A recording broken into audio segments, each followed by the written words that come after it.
Hello दोस्तों, स्वागत है आपका हमारे यूट्यूब चैनल याहू बाबा पे। ये हमारा जे क्वेरी कोर्स से रिलेटेड 8 ट्यूटोरियल है और इस कोर्स में आप जे क्वेरी के फॉर्म इवेंट सीखने वाले हैं। यहाँ पर देखिए, यहाँ पर हमारे पास जे क्वेरी के अंदर 5 तरीके के अलग अलग फॉर्म के इवेंट्स होते हैं। सबसे पहले हमारे पास यहाँ पे होता है फोकस। फोकस का मतलब होता है कि जैसे ही हम किसी इनपुट बॉक्स में फोकस करेंगे तो ये इवेंट ट्रिगर हो जाएगा। ब्लर का मतलब इसका उल्टा है कि जैसे ही हम वहां से फोकस हटाएंगे तो उसको हम कहते हैं ब्लर, तो ये इवेंट ट्रिगर हो जाएगा ब्लर नाम का। एक है चेंज। चेंज बेसिकली हम लगाते हैं सिलेक्ट बॉक्स के साथ। जब भी हम सिलेक्ट बॉक्स की कोई भी वैल्यू चेंज करते हैं ऑप्शन बटन में, तो उसी समय ये इवेंट जो है वो ट्रिगर हो जाएगा। उसके बाद हमारे पास यहाँ पे आता है सिलेक्ट। सिलेक्ट का मतलब है कि जैसे ही हम इनपुट बॉक्स के अंदर कुछ भी लिखा हुआ है उसको हम सिलेक्ट करते हैं तभी ये इवेंट ट्रिगर हो जाता है सिलेक्ट नाम का। और लास्ट में है सबमिट। जैसे ही फॉर्म के अंदर जो सबमिट बटन है उस पर जब हम भी क्लिक करेंगे तो ये इवेंट ट्रिगर हो जाएगा। तो आइए देखते हैं इसे प्रैक्टिकली कि इनको यूज कैसे करना है।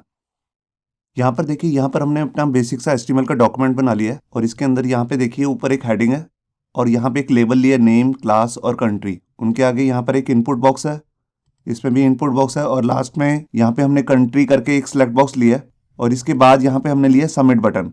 तो देखिए यहाँ पर इसकी HTML है, ये यहाँ पर ऊपर CSS कर रखी है। यहाँ पर देखिए नीचे फॉर्म है, इस पे हमने ID लगाया एस फॉर्म। एस फॉर्म का मतलब है स्टूडेंट फॉर्म। सभी पे हमने ID लगाए हैं। यहाँ पे ID है एस नेम, मतलब कि स्टूडेंट नेम, स्टूडेंट क्लास और स्टूडेंट कंट्री। यहाँ आप देख रहे हैं सिलेक्ट बॉक्स पे। और इसके अंदर देखिए ये ऑप्शन बटन है, यहाँ पर इनकी वैल्यूज भी दी हुई हैं और नीचे है सबमिट बटन। यहाँ पर सबसे नीचे हमने jQuery की फाइल ऐड की है और उसके नीचे यहाँ पर हमने एक एक्सटर्नल JS की फाइल ली है जिसका नाम है event.js। इसी में जाकर हम अपने प्रैक्टिकल करने वाले हैं इस वीडियो का। तो देखिए, तो सबसे पहले हम जाके अपना बेसिक jQuery का कोड लिख लेते हैं जिसके अंदर हमने ये इवेंट कॉल करने हैं फॉर्म्स के। तो उसके लिए मैं देखिए यहाँ पर लिखूंगा document.ready और इसके अंदर जाके मैं अपना एक बेसिक सा एक फंक्शन बना लेता हूँ जिसके अंदर हमने काम करना आगे। और ये मैंने करली ब्रेसेस लगा ली। यहाँ पर देखिए, अब इसके अंदर हम सबसे पहले चाहते हैं कि जैसे ही मैं इस पे फोकस करूं किसी भी इनपुट बॉक्स पे या सिलेक्ट बॉक्स पे तो उसका बैकग्राउंड कलर चेंज हो जाए। आप कुछ भी कर सकते हैं, मैं सिर्फ कलर चेंज करके दिखा रहा हूँ आपको। तो देखिए, उसके लिए मैं यहाँ पे क्या करूँगा, मैं पहले इस पे मैंने ID लगाया एस नेम और इस पे एस क्लास। तो देखिए, पहले मैं एस नेम को टारगेट करता हूँ और जैसे ही मैं इस पे फोकस करूँ तो फोकस हमारा जो है इवेंट है, ये इवेंट मैंने बना लिया। अब इसके अंदर मेरे को क्या करना है, कलर चेंज करना है बैकग्राउंड का। तो उसके लिए मैं यहाँ पर इसके अंदर राउंड ब्रेसेस के अंदर एक फंक्शन बनाऊंगा। फंक्शन का कोई नाम नहीं होगा। अब मैं इसी का कलर चेंज करना चाहता हूं तो यहाँ पे मेरे को एक सिलेक्टर लेना पड़ेगा। मैं यहाँ पर सिलेक्टर लूंगा जैसे एस नेम, क्योंकि मेरे को इसी का कलर चेंज करना है। तो उसके लिए यहाँ पर एस नेम लिखने की जरूरत नहीं है क्योंकि जिसका मैंने फोकस किया है उसी का मेरे को कलर चेंज करना है। तो यहाँ पर मैं दिस नाम का भी वर्ड भी यूज कर सकता हूँ जो मैंने आपको पिछली वीडियो में बताया था। इसका मतलब होता है कि जिस पर हमने फोकस किया है, जो सा इवेंट कॉल किया है, उसी की बात हो रही है। अब ये देखिए, मैंने यहाँ पर यूज किया CSS और इसके अंदर मैं बैकग्राउंड कलर चेंज करना चाहता हूँ। तो इसके अंदर 2 पैरामीटर आएंगे, एक तो प्रॉपर्टी का नेम और फिर उसकी वैल्यू। तो प्रॉपर्टी का नाम है, जैसे CSS की प्रॉपर्टी में लूंगा बैकग्राउंड कलर और यहाँ कोमा दे के दूसरा पैरामीटर आ जाएगी इसकी वैल्यू। तो देखिए, जैसे मैंने यहाँ पर दे दिया लाइम। लाइम एक कलर है यहाँ पे, ये देखिए। अब मैंने यहाँ पर फाइल को सेव किया। अब ये देखिए, जैसे ही मैंने इस पर फोकस किया तो देखिए इसका जो बैकग्राउंड कलर है वो हो गया लाइम। मगर जैसे ही मैं इस पर क्लिक करता हूँ तो इसका नहीं कलर हुआ, सिर्फ उसी का कलर हुआ चेंज। तो आपने देखा कि कैसे मैंने फोकस पे कलर चेंज किया। अब मैं चाहता हूँ जितने और भी ऑब्जेक्ट्स हैं, क्लास और कंट्री, उनका भी सेम ही कलर हो जाए, बैकग्राउंड कलर फोकस होने पे। तो देखिए, उसके लिए मेरे को अलग लाइन लिखने की जरूरत नहीं है jQuery के अंदर। तो मैं यहाँ ही पर दूसरे वाले जो हमारे क्लास है उसका ID भी ले लेता हूँ। तो उसके मैंने लगाया था एस क्लास ID और बिल्कुल इसी तरीके से मैंने कंट्री के लिए लिया था ID एस कंट्री। आप देख रहे हैं यहाँ पर मैंने सिलेक्टर कैसे लगाया है। मैंने तीनों के बीच में कोमा दे दिया है और तीनों ही एक ही इन्वर्टेड कोट्स के अंदर है। मैंने फाइल को सेव किया। अब ये देखिए, मैं जिस पे भी फोकस कर रहा हूँ उसका कलर चेंज होता जा रहा है। अब मैं चाहता हूँ जैसे इनसे फोकस हटे तो इसका कलर वापस वाइट हो जाए। तो उसके लिए देखिए मैं क्या करूँगा, मैं इसी वाले को इवेंट को कॉपी कर लेता हूँ और यहाँ पर मैं अपना दूसरा इवेंट लगाऊंगा जिसका नाम है ब्लर। ब्लर बिल्कुल फोकस का उल्टा होता है कि जैसे ही फोकस हटे तो उसका बैकग्राउंड कलर कौन सा हो। तो देखिए यहाँ पर मैंने इसको नील कर दिया। बैकग्राउंड कलर तो लिखा हुआ है मगर उसके आगे वैल्यू उसकी हटा दी। मैंने यहाँ पर फाइल को दोबारा से सेव किया और ये देखिए, जैसे मैं इस पे फोकस कर रहा हूँ, फोकस की निशानी देखिए कि वो उसका जो एक बॉर्डर सा वाइट सा ब्लू से कलर आ रहा है इसके ऊपर, तो वो फोकस की निशानी है, ये देखिए। और जैसे ही फोकस हट रहा है तो वो वाइट होता जा रहा है। मैं आपको यहाँ पे कंसोल में भी दिखाता हूँ, इंस्पेक्ट किया मैंने, मैं आपको इंस्पेक्ट करके दिखाता हूँ पहली वैल्यू को जिस पे लिखा हुआ एस नेम। अब देखिए जैसे ही मैं इस पर फोकस करूंगा तो देखिए यहाँ पर जो एक नया स्टाइल आ गया, बैकग्राउंड कलर। मगर जैसे ही मैं फोकस बाहर क्लिक करता हूँ तो देखिए वो स्टाइल की वैल्यू जो है वो बिल्कुल खाली हो चुकी है, क्योंकि उसमें से कोई वैल्यू ही नहीं रही अब। तो जब भी हम कोई इवेंट लगा रहे हैं, उससे सीएसएस लगा रहे हैं, तो उसमें इनलाइन सीएसएस लगती है। तो अब हम आगे करते हैं अपना तीसरा सिलेक्टर जिसका नाम है, तीसरा इवेंट जिसका नाम है चेंज।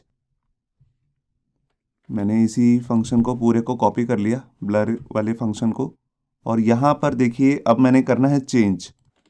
तो चेंज जो है वो बेसिकली इनपुट बॉक्स के साथ नहीं लगाते हम लगाते हैं सिलेक्ट बॉक्स के साथ। जैसे इसकी कोई भी वैल्यू चेंज हो तो ये इवेंट ट्रिगर हो जाता है। तो यहाँ पर जो मैंने ये एस नेम और एस क्लास लगाए हैं इनको मैं हटा देता हूँ, और मैं चाहता हूँ जैसे ही चेंज हो तो इसका कलर कुछ हो जाए, जैसे पिंक हो जाए। मैंने फाइल को सेव किया।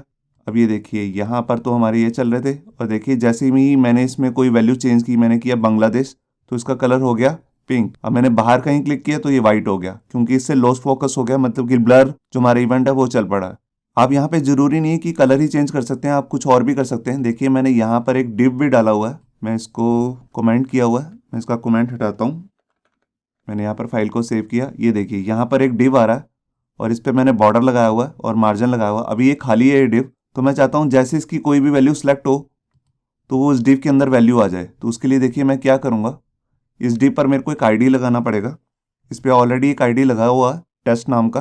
तो देखिए मैं अपनी event.js फाइल में आता हूँ और यहाँ पर इस समय मैं कलर नहीं चेंज करता, मैं यहाँ पर अपना सेलेक्टर बनाता हूँ टेस्ट नाम का। तो देखिए उसके लिए मैं क्या करूँगा, मैंने टेस्ट लिया और मेरे को क्या चीज़ चेंज करनी है, मेरे को उसकी HTML चेंज करनी है। तो देखिए HTML के अंदर यहाँ पर मेरे को वैल्यू सेट करनी पड़ेगी राउंड ब्रेसेस के अंदर।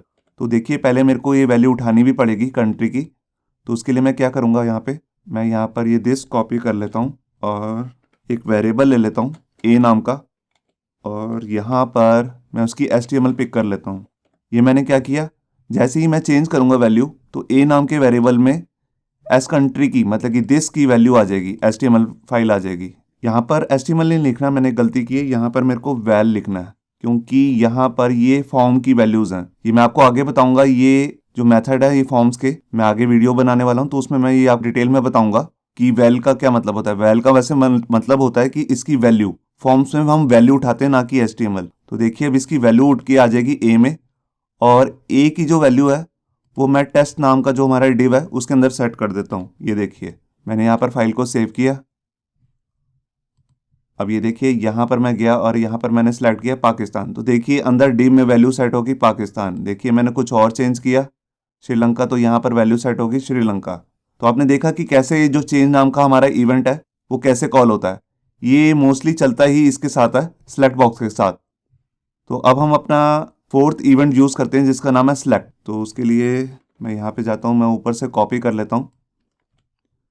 जो सिलेक्ट इवेंट है मैं आपको उसके बारे में बताता हूँ। ये सिर्फ इनपुट बॉक्स के साथ ही चलता है, मतलब कि नेम या क्लास के साथ ही चलेगा, कंट्री के साथ नहीं चलता। तो उसके लिए मैं यहाँ पर इवेंट लिख लेता हूँ सिलेक्ट, और यहाँ पर ये एस कंट्री हटा देता हूँ, और यहाँ पर बैकग्राउंड जो कलर है उसको मैं कर देता हूँ येलो, कि जैसे ही मैं उसके अंदर के टेक्स्ट को सिलेक्ट करूँ तो बैकग्राउंड जो कलर है वो येलो हो जाए। मैंने फाइल को सेव किया। अब ये देखिए पहले मैंने नेम में कुछ लिखा, जैसे मैंने लिखा याहू बाबा, मैंने यहाँ क्लिक किया, मैं वापस गया और मैंने याहू बाबा को सिलेक्ट कर लिया। तो देखिए बैकग्राउंड कलर जो है वो हो गया येलो। मैं इसके अंदर क्लास लिख देता हूँ जैसे बीटेक।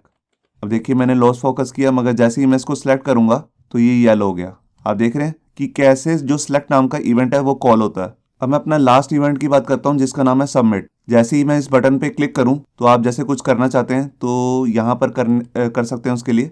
तो उसके लिए पहले मैं यहाँ पर इसको कॉपी कर लेता हूँ, और फॉर्म को, इसके लिए हमारे पास जो फॉर्म होता है फॉर्म ही सबमिट होता है, तो फॉर्म पे एक आईडी होना चाहिए। मैंने ऑलरेडी एक आईडी लगा रखा है, यहाँ पर देखिए एस फॉर्म। तो मैं गया अपने event.js में और मैंने यहाँ पर जो आईडी है हमारा उसको लिखा एस फॉर्म, और उसी पे हमारा यहाँ पर इवेंट लगेगा जिसका नाम है सबमिट। कि जैसे ही इस फॉर्म पे सबमिट हो तो जो सबमिट बटन है वो इस फॉर्म के अंदर ही होना चाहिए। मैं आपको दिखाता हूँ। ये देखिए, ये हमारा फॉर्म है और फॉर्म के अंदर, फॉर्म के टैग के बंद होने से पहले ही उसके अंदर सबमिट बटन है यहाँ पे। तो यहाँ पर मैं सबमिट बटन पे आया और मैं चाहता हूँ जैसे ही ये बटन सबमिट हो तो कंसोल में कुछ प्रिंट हो जाए। तो देखिए, मैं उसके लिए यहाँ पर लिखूंगा कंसोल और उसके अंदर एक मैसेज दे देता हूँ, जैसे फॉर्म सबमिटेड। ये देखिए, ये जस्ट मैं आपको ये चेक करा रहा हूँ कि फॉर्म का जो सबमिट बटन है वो चलता कैसे है, जो सबमिट इवेंट है वो कैसे रन होता है। तो देखिए, उसके लिए मैं यहाँ पर पहले ही इंस्पेक्ट करके कंसोल ओपन कर लेता हूँ। ये देखिए, यहाँ पर पहले मैं नेम फिल कर देता हूँ। ये देखिए, मैंने नेम फिल कर दिया, याहू बाबा। यहाँ पर मैं क्लास भी डाल देता हूँ और क्लास जो है हमारी है वो बीटेक। अब इसके बाद मैं यहाँ से कंट्री जैसे इंडिया ही रखता हूँ अभी, और इसके बाद मैं सबमिट पे क्लिक करता हूँ। तो देखिए, यहाँ पर सबमिट बटन पे जैसे ही मैं क्लिक कर रहा हूँ तभी पेज रिफ्रेश होता जा रहा है। एक बार मैसेज डिस्प्ले होता है और तभी वो मैसेज हट जाता है। ऐसा क्यों होता है? क्योंकि पेज रिफ्रेश हो जाता है सबमिट बटन के क्लिक होने पे। तो यहाँ पर मैं कंसोल में प्रिंट नहीं कराता, मैं यहाँ पर अलर्ट करा देता हूँ। मैंने फाइल को दोबारा सेव किया और यहाँ पे मैं फॉर्म फिल करता हूँ और देखिए, मैंने दोबारा से सबमिट बटन पे क्लिक किया तो देखिए ऊपर हमारे यहाँ पर अलर्ट बॉक्स खुल गया। तो आप देख रहे हैं सबमिट बटन कैसे चलता है, और मैंने यहाँ पर जस्ट सबमिट बटन के अंदर एक अलर्ट ही किया है और मैं इसे जाके ओके कर देता हूँ। ये देखिए, तो जस्ट इतना ही काम था सबमिट बटन का। तो आपने देखे फॉर्म्स के सारे इवेंट जो हैं, फोकस कैसे काम करता है। एक बार मैं दोबारा बताता हूँ। जैसे ही आप इनपुट बॉक्स पे या सिलेक्ट बॉक्स पे फोकस करेंगे तभी ये इवेंट ट्रिगर हो जाएगा। ये क्लिक होने पे नहीं, आप इस कीबोर्ड पे जो हमारा टैब का बटन होता है उस पर भी क्लिक करेंगे अगर, तो देखिए मैंने अब क्लिक नहीं किया, सिर्फ टैब यूज कर रहा हूँ, तो उससे भी ये इवेंट कॉल होता जा रहा है क्योंकि उससे भी फोकस आता जा रहा है। मैं दोबारा दिखाता हूँ। ये देखिए, ये देखिए। तो इसी तरह हमारा ब्लर था। ब्लर का मतलब है कि हम फोकस को जैसे ही हटा रहे हैं, फोकस आउट हो रहा है। तो उसमें देखिए हमने यहाँ पर कलर जो है वो नील कर दिया, यहाँ पे बैकग्राउंड कलर। और बिल्कुल इसी तरीके से हमने बताया था आपको चेंज जो है बेसिकली सिलेक्ट बॉक्स के साथ ही काम करता है। तो जैसे ही मैं इसके अंदर कोई भी वैल्यू चेंज करता हूँ तो देखिए इवेंट ट्रिगर हो जाता है। और लास्ट में मैंने आपको बताया सेलेक्ट का मतलब है जैसे ही इनपुट बॉक्स के अंदर कोई भी वैल्यू हमने लिखी है उसको मैं जैसे ही सिलेक्ट करूंगा तो उसका कलर चेंज हो जाएगा। और बिल्कुल लास्ट में जो है सबमिट बटन, अगर फॉर्म के अंदर कहीं पर भी सबमिट का बटन है, अगर आप उस पर क्लिक करते हैं तो ये इवेंट ट्रिगर हो जाएगा। होप सो आपको ये हमारा वीडियो ट्यूटोरियल अच्छा लगा होगा। अगर अच्छा लगा है तो वीडियो को प्लीज़ लाइक करना मत भूलिए। अगर आप ऐसे ही रेगुलर अपडेट्स चाहते हैं तो हमारे चैनल याहू बाबा को सब्सक्राइब करना मत भूलिए। Thank you.